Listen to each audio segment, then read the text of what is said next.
Hey guys, thanks so much for tuning into this video. Before it starts, just a quick reminder that I am on Instagram. It is just the exact way you spell my channel, The Life of Con, and then a Y and a T. I'm hoping to post more on there, but I haven't been able to get the word out there that I have the Instagram, so there's so few people on there right now. So if anyone wants to just go on there and follow me, and you can just get some quicker updates on when my videos will be coming out, and I really would appreciate all that support on there.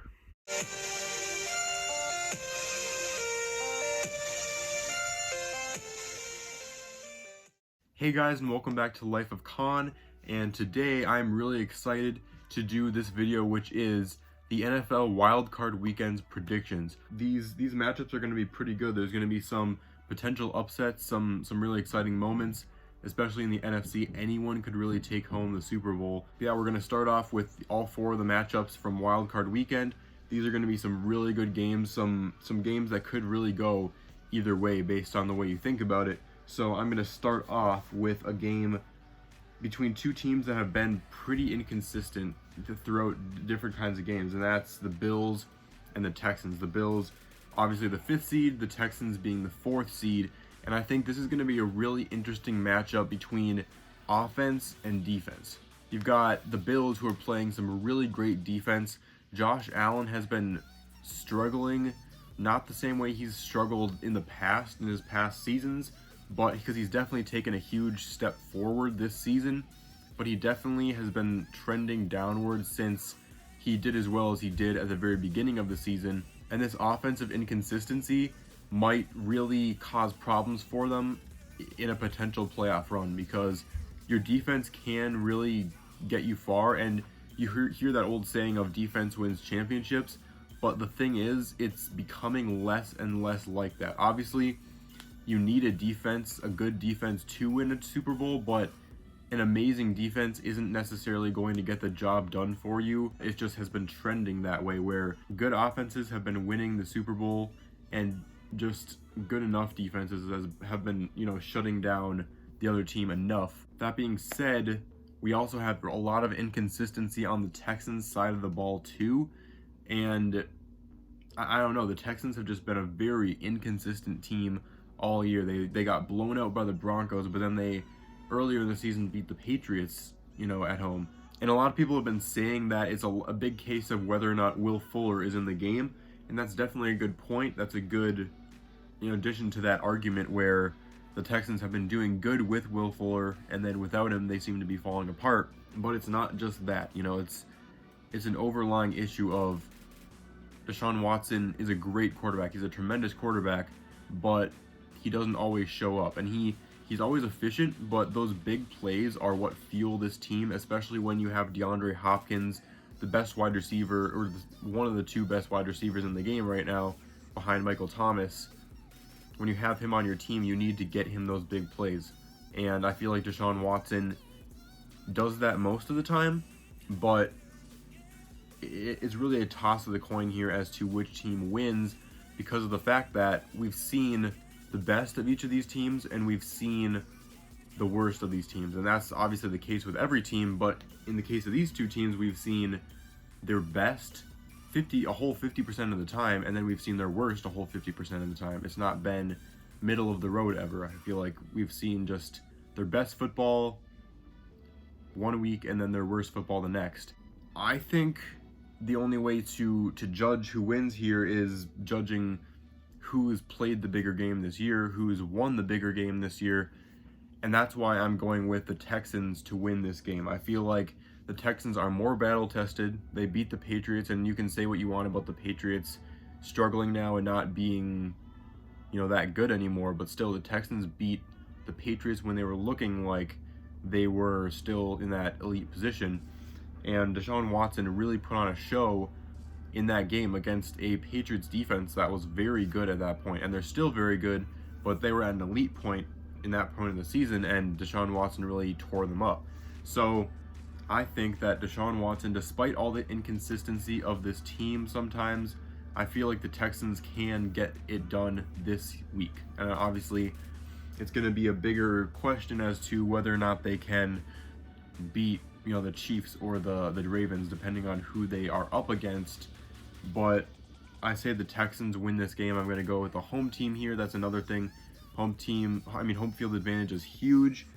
If it had been at the Bills, I probably would have picked the Bills, because home field advantage gives you such a huge advantage on the defensive side. So the Bills defense definitely would have had a huge advantage had it been there.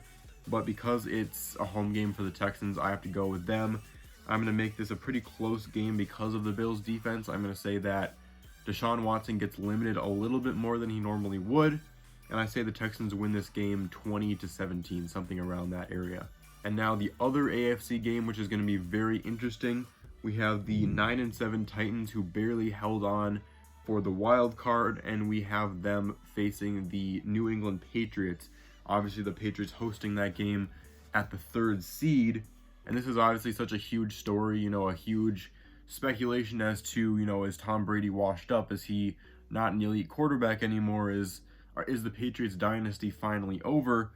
And I think their loss against the Dolphins this week, or last week, kind of solidified that they're not the same team that they were. I'm not saying that they don't have potential anymore to be dangerous in the playoffs, because they always do.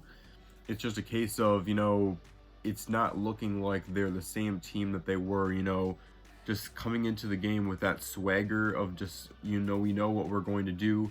And a lot of people would say that they don't have that swagger anymore. I say it's dissipating for sure, but it's still there, just, in the air, and this might be the last season that even exists anymore. Who knows? Maybe the Patriots will fall and Tom Brady will retire or get traded to another team. That's the speculation that's been talked about recently. This might be the last year the Patriots have that swagger, but I think they hold on to it for this last year. And while I don't think that they're going to make it much farther than this, I think they will beat the Titans. I know that the 9-7 record of the Titans does not fully match up to what people are saying. I know that the Titans are definitely a lot better right now than their 9-7 record. I don't know. I just feel like they're just not at the level yet where they can handle this big of a game. As rough as the Patriots have been looking in these last few weeks, I still think that they have the playoff experience, and that they still have such a huge skill set of players that have all played in the playoffs before. And with the home crowd, I feel like the Patriots can get one more win in the playoffs here.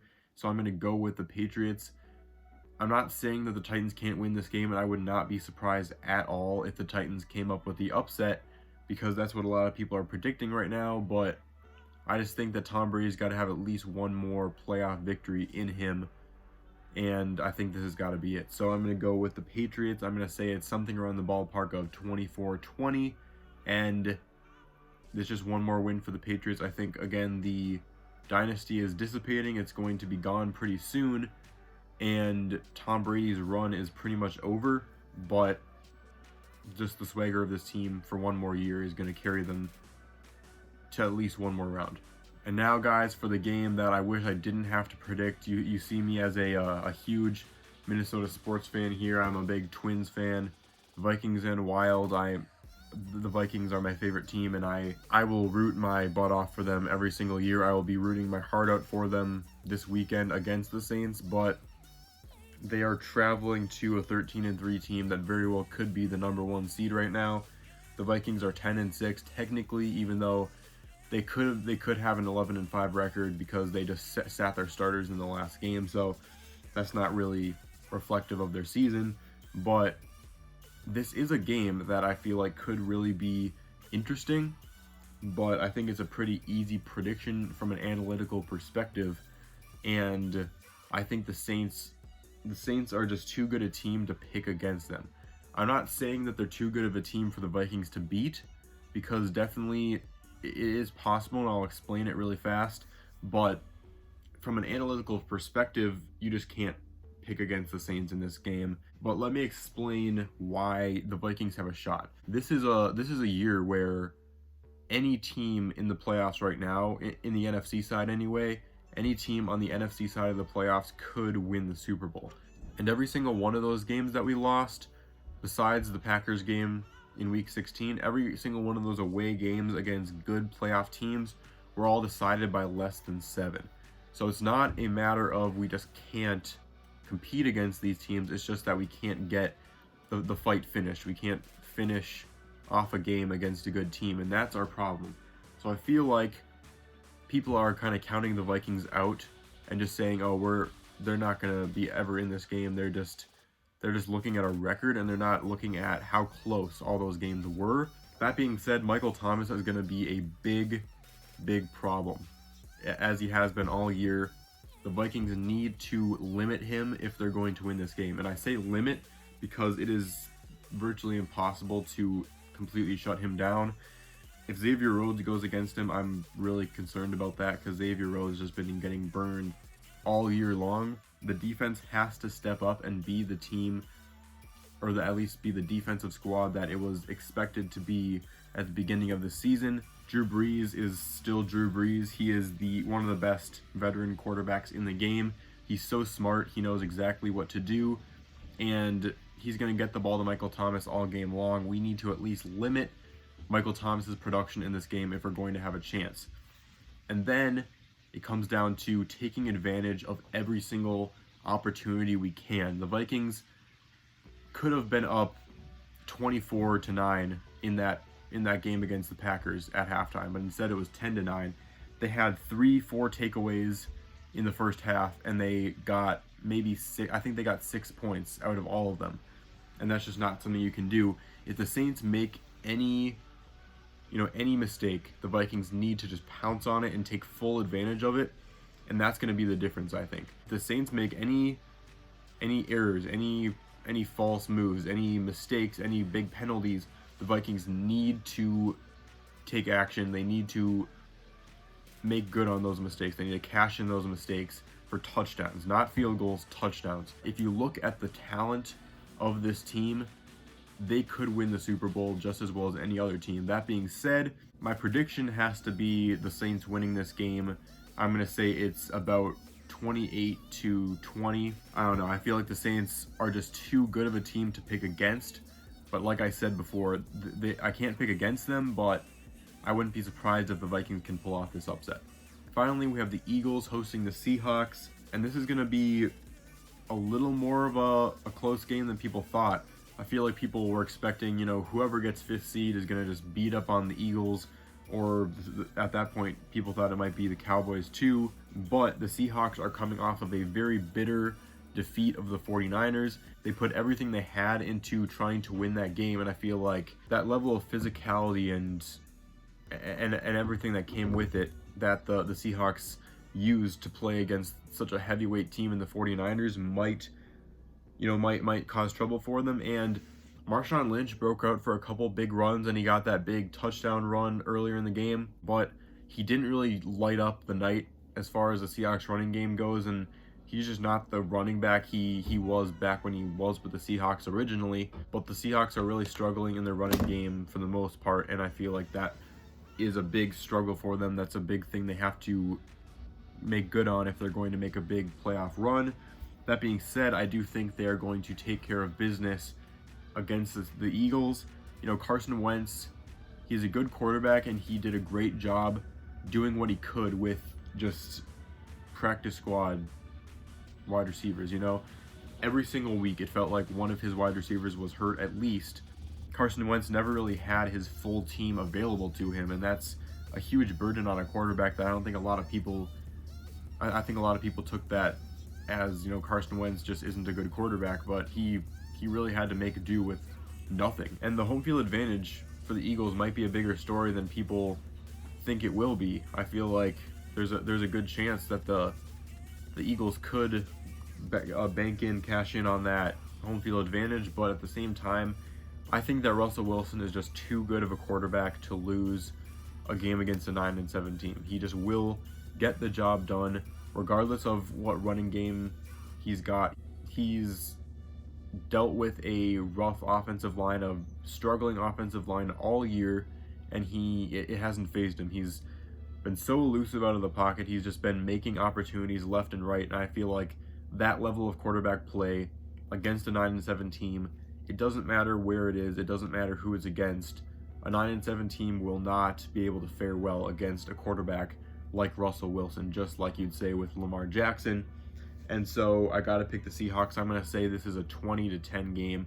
The Eagles won't get much done on offense, in my opinion. It will not be a shootout like some of the other games, like maybe Vikings, Saints, and Titans, Patriots might be. So just going into what that would mean, should that happen, if the Texans win like I'm predicting, they would go and play the Baltimore Ravens, the #1 seed. If the Patriots end up beating the Titans, they would play at the Chiefs. And then if the Saints were to win against the Vikings, they would face off against the Packers in Lambeau. And finally, if the Seattle Seahawks were to win their game, they would face once again their NFC West rivals, the San Francisco 49ers, in what would be an amazing divisional round game. But anyway, that does it for me. I realize how long this video is now. I'm going to have to trim it a little bit. Thank you so much for watching my NFL Wildcard Weekend predictions. Next weekend, I'm going to be going over, based on what happens in these games, my predictions for the divisional round, and I'm really excited for that too. I'm really excited to watch all of these games this weekend, and I will give a quick rundown of everything that happened before I do the divisional round predictions.